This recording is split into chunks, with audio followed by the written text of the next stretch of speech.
எல்லோருக்கும் வணக்கம் நண்பர்களே. இந்த தனுசு ராசியை பற்றி இன்றைக்கி நிறைய சுவாரஸ்யமான விஷயங்கள் பார்க்க போகிறோம். தனுசு ராசி கடந்த காலங்கள் எப்படி இருந்தது, இப்போ எப்படி இருக்குது அப்படிங்கிறத பார்க்க போகிறோம். குடும்பத்துக்காகவே தன்னை அர்ப்பணித்து கொண்ட ஒரு முக்கியமான ராசி இந்த தனுசு ராசி. குடும்பத்தில் என்ன வேணுமோ அது எல்லாமே இவங்களால தான் நிறைவேறியிருக்கும். அவங்களே ஒத்துக்கல அப்படின்னாலும் அதுதான் நிஜமாக இருக்கும். இருந்தாலும் இந்த தனுசு ராசி எங்கள் ஃபேமிலியோடு பார்த்தாலும் எங்கள் மனசுக்குள்ளே ஒரு சின்ன உறுத்தல் இருக்கும். நமக்காக யாரும் கேட்கவே மாட்டேங்கிறாங்க, கண்டுக்கவே மாட்டேங்கிறாங்க. நம்மளோட சந்தோஷம் எப்போ தான் இருக்கும், மற்றவங்களுக்காகவே நம்ம பண்ணுறோமே அப்படின்னு இருக்கக்கூடிய ஒரு உன்னதமான ராசி இந்த தனுசு ராசி. என்ன இருந்தாலும் கடந்த காலத்தில் அவங்களோட சின்ன சின்ன ஆசைகளுக்காக அவங்க செய்த தவறுனால் தற்போதைய நிலைமையில் அவங்க மிகப்பெரிய சிக்கல்லையும் மாட்டிகிட்டு இருந்திருப்பாங்க.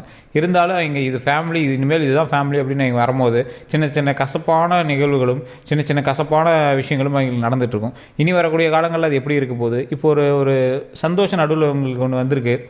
அந்த சந்தோஷம் வரத்துக்கு கூட சுற்றி இருக்கிறவங்க விடாமல் அதை ஒரு இறுக்கி பிடிச்ச ஒரு மனப்பான்மையோடு எங்களால் மெயின்டைன் பண்ண முடியாமல் தவிச்சிட்டு இருப்பாங்க. இதை பற்றி தான் இந்த வீடியோவில் பார்க்க போகிறோம். ஸோ இதை பற்றி பார்க்கணும் அப்படிங்கிறதுக்கு முன்னாடி நிறைய பேர் தனிப்படையான ஜோதிடம் பார்க்கணும் அப்படின்னு ஆசைப்பட்டீங்க. அவங்க கீழே கமெண்ட் செக்ஷனில் டிஸ்கிரிப்ஷனில் நம்பர் கொடுத்துருக்கோம். ஜஸ்ட் கால் பண்ணி கேட்டு தெரிஞ்சுக்கோங்க.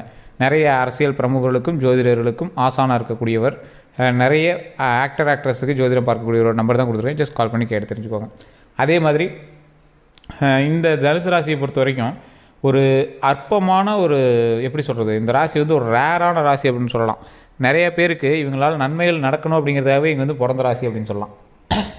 உங்களோட வீட்டில் ஒரு 10 பேர் இருக்காங்க, இல்லை 5 பேர் இருக்காங்க அப்படின்னா அவங்க வாழ்கிறதுக்கு ஒரு முக்கியமான காரணம் நீங்களாக தான் இருப்பீங்க. இது ஒரு பெண்ணாக இருக்காங்க, இல்லை ஆணாக இருக்காங்கன்னு வச்சுக்கோங்களேன். ஒரு பெண்ணாக இருக்கீங்க அப்படின்னா கல்யாணத்துக்கு முன்னாடியும் உங்களால் தான் உங்கள் குடும்பம் வாழ்ந்துருக்கும். கல்யாணத்துக்கு அப்புறம் நீங்கள் போன இடத்துலையும் உங்களால் தான் அந்த குடும்பம் வாழ்ந்துட்டுருக்கும். நீங்கள் போனதுக்கப்புறம் தான் எனக்கு ஓரளவுக்கு டாப் ஏறி இருப்பாங்க. நீங்கள் இருந்ததுனால தான் உங்களோட வீட்டில் ஓரளவுக்கு வளர்ச்சி இருந்திருக்கும். ஸோ இந்த மாதிரி தான் பார்த்திங்கன்னா தனுசு ராசிக்கு இருக்கும். இது மட்டும் இல்லாமல் இந்த தனுசு ராசி அன்பர்கள் ஒரு இடத்துல இருந்தாங்க அப்படின்னா மற்ற எல்லாருக்கும் தனுசு ராசி பிடிச்சிரும். ரொம்ப நல்லவங்க இவங்க ரொம்ப இதாகிடுறாங்க. அதே மாதிரி நீங்களுமே ஈஸியாக ஜிங்க் ஆவீங்க. சில இடத்துல நீங்கள் இல்லை நான் எல்லாரு கூடலாம் ஜிங்க் ஆகிறதில்ல அப்படின்னு நீங்கள் மனசில் சொல்லிட்டு இருந்தாலும் நீங்கள் ஈஸியாக எல்லாத்துலையும் ஜிங்காக இருப்பீங்க. உங்களுக்கு ஃப்ரெண்ட்ஸ் சர்க்கிள் அதிகமாக இருக்கும். அவுட்டரில் எல்லா இடத்துலையும் ஃப்ரெண்ட்ஸ் சர்க்கிள் அதிகமாக இருக்கும். ஆனால் நீங்கள் ரகசியத்தை பாதுகாக்கிறதுல ஒரு வள்ளல் அப்படின்னு சொல்லலாம். இல்லை சார் நான் ஒரு வாட்டர் அப்படின்னு சொன்னாலும் முக்கியமான ரகசியம் உங்களை பற்றின ரகசியத்தில் நீங்கள் என்னென்ன வெளியிட மாட்டீங்க. மற்றவங்களை பற்றி ரகசியத்தில் நீங்கள் ஆட்டோமேட்டிக்காக எல்லாத்தையும் பரப்பிட்டுருவீங்க.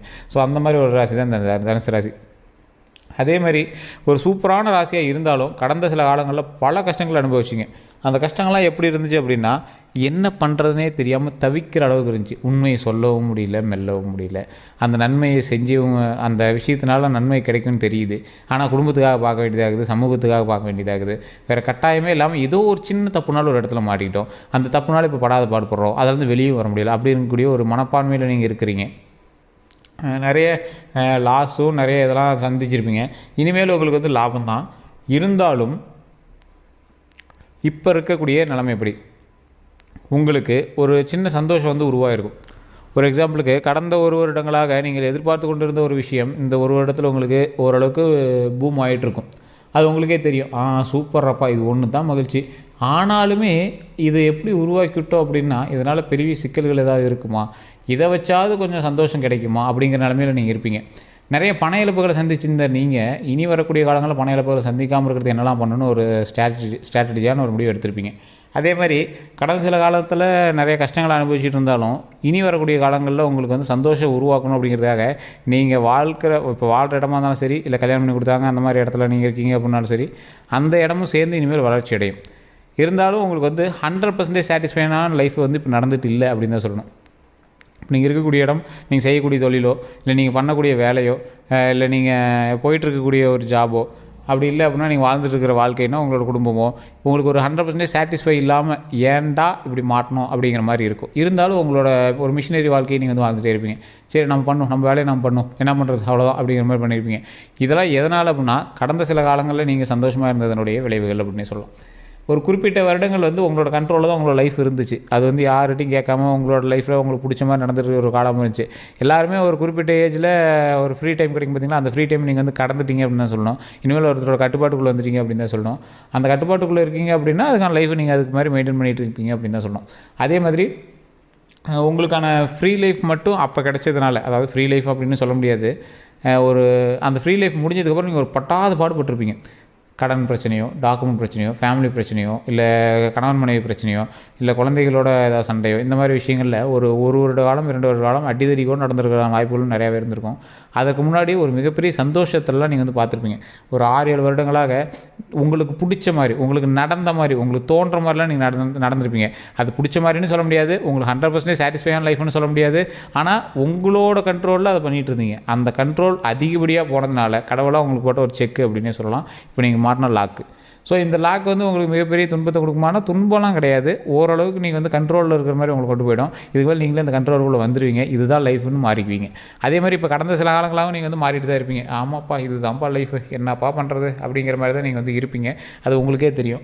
அதே மாதிரி இந்த ராசிக்காரர்களை பொறுத்த வரைக்கும் எல்லாமே ஃபேமிலிக்காகவும், எல்லாமே வீட்டுக்காகவும், எல்லாமே தம்பி தங்கச்சிக்காகவும், எல்லாமே அண்ணன் தங்கச்சிக்காகவும், எல்லாமே அப்பா அம்மாவுக்காகவும் பண்ணக்கூடிய ராசியாக இருந்தாலும் அவங்களுக்குன்னு சின்ன விஷயம் பண்ணணும் அப்படின்னாலும் அதை கூட ஹஸ்பண்டுக்காகவோ இல்லை மனைவிக்காகவோ கொடுக்கக்கூடிய ஒரு உன்னதமான ராசியாக இருப்பீங்க. இது உண்மை அப்படின்னா கமெண்ட் செக்ஷனில் பற்றி விடுங்க. இந்த தனுசு ராசி மாதிரி ஒருத்தர் வந்து ஃபேமிலியை பார்த்துக்கிறாங்க, தனுசு ராசி மாதிரி ஒருத்தர் இருக்காங்க அப்படின்னு எக்ஸாம்பிள் கூட எங்கள் வீட்டில் யாரையும் காட்ட முடியாது. அந்தளவுக்கு ஒரு புனிதமான ராசியாக இருப்பீங்க. உங்கள் ஃபேமிலியில் இருக்கிறவங்க எல்லாமே உங்கள்கிட்ட தான் கேட்பாங்க, போட்டு விடு, இதை பண்ணு, அதை பண்ணு, இந்த இவ்வளோ காசு கொடு, அவ்வளோ காசு கொடுன்னு. உங்களால் அந்த இடத்துல காசே இல்லைனாலும் சரிடா நான் உனக்காக பண்ணுறேன்டா, அவங்க மேலே உயிரே வச்சுருப்பீங்க. இப்போ ஒரு அக்கா தங்கச்சி இருப்பாங்க, அண்ணன் தம்பி இருப்பாங்க, உங்களை நம்பி கேட்கலாம், நீ பண்ணுன்னா சரிப்பா பண்ணுறேன்ப்பா, உனக்காக நான் என்ன வேணால் பண்ணுப்பா அப்படிங்கிற ரேஞ்சில் தான் நீங்கள் இருப்பீங்க.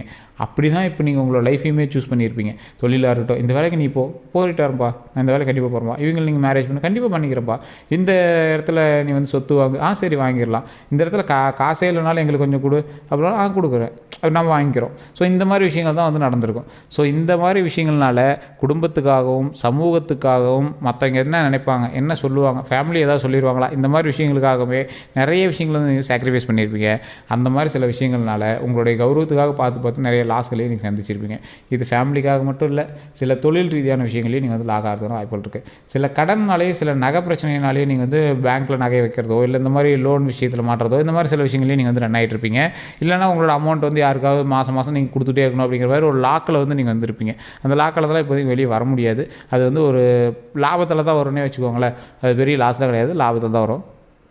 அதே மாதிரி இனி வரக்கூடிய காலங்களில் சந்தோஷம் எப்படி இருக்கும், செலவுகள் எப்படி இருக்கும், ஃபேமிலியோட மெயின்டெனன்ஸ் எப்படி இருக்கும் அப்படிலாம் பார்த்தா, இப்போ வரக்கூடிய காலங்களில் உங்களுடைய குடும்பத்தில் ஒரு இணைப்பு இணையலாம். இப்போ திருமணம் ஆகாதவங்களும் திருமணம் ஆகலாம், குழந்தை இல்லாதவங்களும் குழந்தை இருக்கக்கூடிய வாய்ப்பாக 2025 அமையறதுக்கான வாய்ப்புகள் 100% இருக்குது.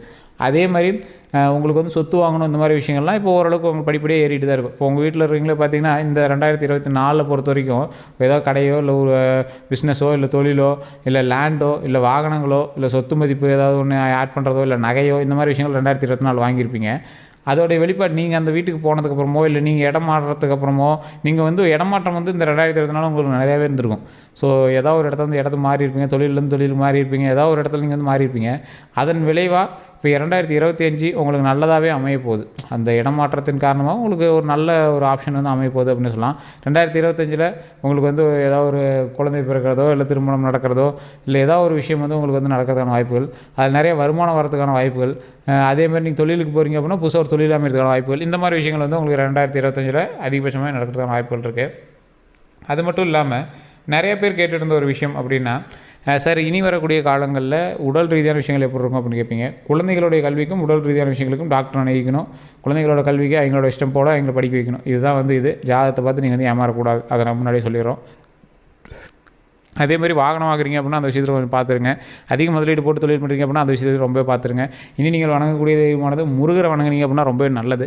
ஸோ முருகரை வணங்குறதுக்கு முன்னாடி ஓம் முருகரே போற்றி, ஓம் முருகனே போற்றி, ஓம் முருகரே போற்றிடு அப்படின்னு மறக்காம கமெண்ட் செக்ஷனில் பதிவிடுங்க. இது ரொம்பவே நல்லது. 3 டைம் அதை பதிவிட்டுட்டு வீட்டில் சும்மா இருக்கிற நேரத்தில் கூட ஓம் முருகரே போற்றி, ஓம் முருகரே போற்றி, ஓம் முருகரே போற்றி அப்படின்னு கமெண்ட் செக்ஷனில் பதிவிட்டோ இல்லை வீட்டில் வந்து சொல்லி பாருங்கள். அது ரொம்பவே நல்லது.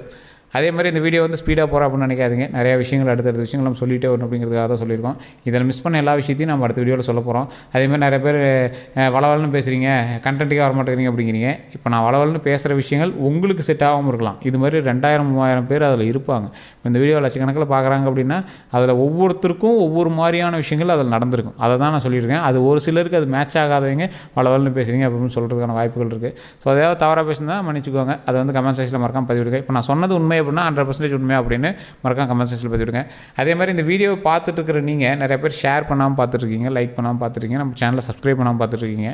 இதை ஃபேஸ்புக்லேயுமே வந்து பார்த்தீங்கன்னா ஃபாலோ பண்ணிட்டு நீங்கள் பார்த்தீங்கன்னா எங்களுக்குமே நல்லதாக இருக்கும். முடிஞ்சால் ஒரு குரூப்பில் ஏதாவது ஷேர் பண்ணுங்கள். ஏன்னா இப்போ நம்ம சொல்லக்கூடிய விஷயங்கள் நிறைய பேருக்கு ரொம்ப பிடிச்சிருக்கு. நம்மளோட கமெண்ட் செக்ஷனில் நிறைய பேர் எல்லாம் சொல்லிட்டு தான் வரீங்க. நம்மளோட வீடியோஸ் எல்லாமே நீங்கள் பார்த்துட்டு தான் இருப்பீங்க. இதில் நிறைய விஷயங்கள் இனிமேல் கொஞ்சம் கொஞ்சமாக ஆட் பண்ணிகிட்டே வர போகிறோம். அடுத்து அக்யூரேட்டாக என்ன பண்ண போகிறோம், அடுத்து அக்யூரேட்டாக என்ன நடக்கும், குறிப்பிட்ட இந்த நாட்களுக்குள்ளே உங்களுக்கு எப்படி இருக்கும் அப்படிங்கிற எல்லா விஷயத்தையுமே நம்ம வந்து அக்குவேர் ஆணிவரை நம்ம சொல்ல போகிறோம். ஸோ அதெல்லாம் பார்க்கணும் அப்படின்னா நம்ம சேனல் நீங்கள் ஃபாலோ பண்ணிட்டால் தான் நம்ம வந்து அடுத்தடுத்த விஷயங்கள் சொல்ல முடியும். எந்த காலத்தில் எந்த தெய்வத்தை வணங்கினா என்ன நடக்கும், அது யார் வணங்கணும், எப்போ வணங்கணும், யார் கூட சேர்ந்து வணங்கணும் அப்படிங்கிற எல்லா விஷயத்தையுமே நம்ம அடுத்தடுத்த வீடியோக்களில் ஒவ்வொன்றா இணைச்சிட்டே வரப்போகிறோம். அது எல்லாமே ஒரு ஃபார்முலா தான். ஒரு விஷயத்துக்காக நம்ம வேண்ட போகிறோம் அப்படின்னா அந்த இடத்துல எப்படி வேணால் நம்மளுக்கு கிடைக்கும் அப்படிங்கிற ஒரு ஃபார்முலா தான். ஸோ அது எல்லாமே நம்ம பார்க்க போகிறோம். அதெல்லாம் பார்க்கணும் அப்படின்னா நம்ம சேனலை ஃபாலோ பண்ணிக்கோங்க. எல்லோருக்கும் நன்றி நண்பர்களே.